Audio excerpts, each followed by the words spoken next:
सुबह का वक्त था जब राका अपने परिवार के साथ इंडोनेशिया से वापस आया। वो काफी दिनों से विदेश में था और उसके दिल में एक्साइटमेंट थी कि वो अपने घर वापस जा रहा है। उसकी पत्नी तारी और 2 बेटियां मीरा और नीना उसके साथ थीं। जब वो लोग घर के पास पहुंचे तो पता चला कि राका की मां की मौत हो चुकी है। घर पे लोग शोक मना रहे थे। राका की मां एक समझदार औरत थी जिसको लोग बहुत इज्जत देते थे। उसकी मौत ने सबको हिला दिया था। राका और उसका परिवार घर के एक कमरे में रुक गए। सब थके हुए थे, लेकिन रात को मीरा ने अपने बिस्तर के पास एक अजीब चीज देखी, जैसे खुद से हिलती हुई कुर्सी और हवा में फुसफुसाहट।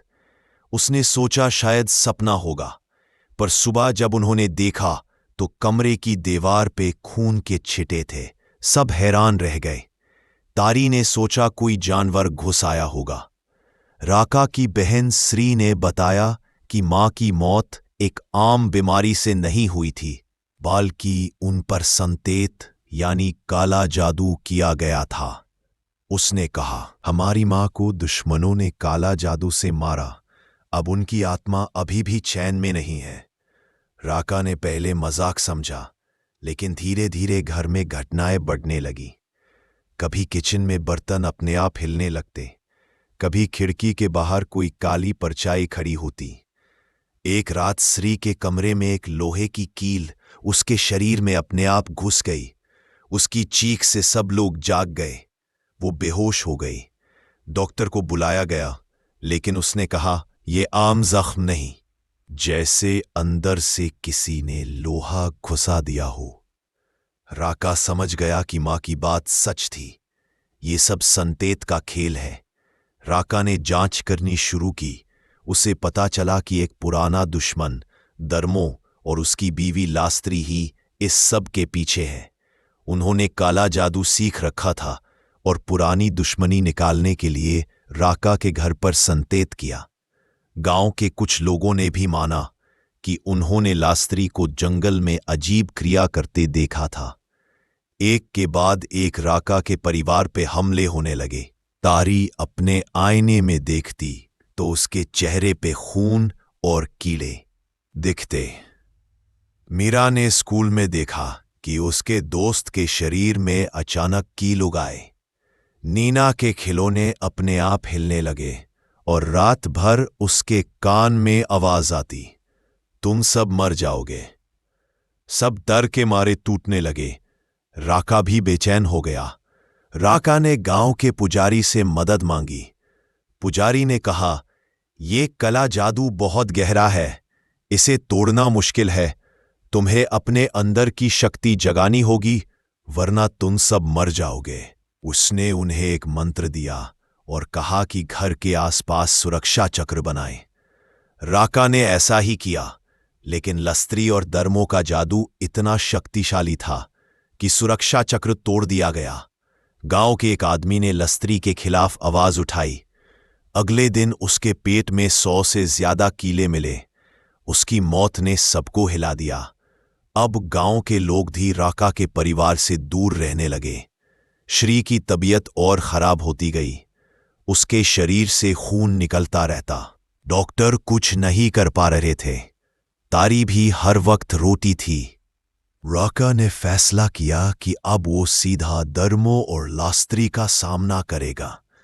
रात घनेरी थी और जंगल की हवा में धूल और सदी हुई पत्तों की खुशबू थी। राका ने पहले दिन से जो तैयारियां की थी, अब उनका वक्त आ गया था। वो बेचैन नहीं था, घबराया भी नहीं। उसकी आंखों में ठंडी निश्चयता थी। उसने घर से जो छोटे छोटे उपकरण लिए थे, मां की पुरानी तस्वीर, पुजारी ने दिए हुए मंत्र लिखे कागज के टुकड़े, थोड़ा नमक, लौह का छोटा सा टुकड़ा और एक हल्की लकड़ी की त्रिशूल जैसा रोड, अब ये सब उसके हाथ में थे। राका ने पहले गांव के कोने पर चुपकर दरमो और लास्त्री की छोटी सी झोपड़ी का नजरा लिया। राका ने जंगल में दोनों को घेरा।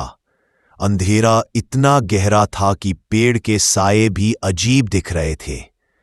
हवा में एक गुनगुनाहट थी, जैसे कोई पुराने मंत्र चल रहे हो। दर्मो ने हंसी छोड़ी और बोला, तुम हमें रोक नहीं सकते राका, हमारा जादू सदा अमर है। उसने तुरंत अपने हाथ उठाए और मंत्र पढ़ना शुरू कर दिया। जमीन हिलने लगी। मिट्टी के अंदर से कचकच करते हुए सांप निकल आए, जो राका की तरफ बढ़े। राका एक पल के लिए पीछे हटा, लेकिन उसे पंडित की बात याद आई कि इन्हें खत्म करने के मुझे मजबूत रहना होगा। फिर उसने पंडित के दिए मंत्रों को याद किया। उसने जोर से जप किया और उसके हाथों से एक तेज रोशनी निकली, जो शील्ड की तरह उसके आसपास आ गई। सांप उस शील्ड से टकराते ही जलने लगे। दर्मो गुस्से में और तेज मंत्र पढ़ने लगा। उसने अपने हाथों से एक काला तीर बनाया और सीधा राका की तरफ फेंका। वो तीर शील्ड से टकराकर हिल गया, लेकिन टूट नहीं सका। राका ने अपनी पूरी ताकत से मंत्र दोबारा दोहराया। शील्ड और तेज चमक उठी और तीर वापस मुड़कर दर्मो के सीने में घुस गया। दर्मो चीखता हुआ पीछे गिरा। उसका शरीर हिला और कुछ ही पल में राख बन गया। लस्त्री चिल्लाई। उसकी आंखें खून जैसी लाल हो गई। उसने राका के दिमाग में भ्रम डालने की कोशिश की। राका को दिखा कि स्त्री खून में डूबी हुई चीख रही है, बच्चे भी मरे पड़े हैं। राका का दिल एक पल के लिए हिल गया, लेकिन उसने आंखें बंद की और अपने विश्वास को मजबूत बनाया। ये सब भ्रम है, उसने अपने आप से कहा और मंत्र पढ़ते रहा।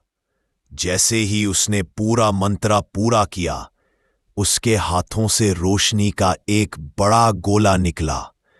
वो गोला सीधा लास्त्री पर जा लगा। उसका चेहरा विकृत हो गया, दांत बाहर निकले। उसकी चीख जंगल में गूंज गई। रोशनी ने उसका पूरा शरीर लपेट लिया और कुछ ही पल में वो जलकर राख हो गई। जंगल में एकदम सन्नाटा छाया।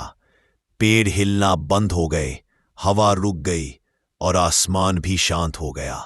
राका घुटनों पर गिर गया, थक चुका था, लेकिन उससे मालूम था कि लड़ाई खत्म हो गई है और अंधेरा जो सालों से गांव पर छाया था, अब उठ गया है।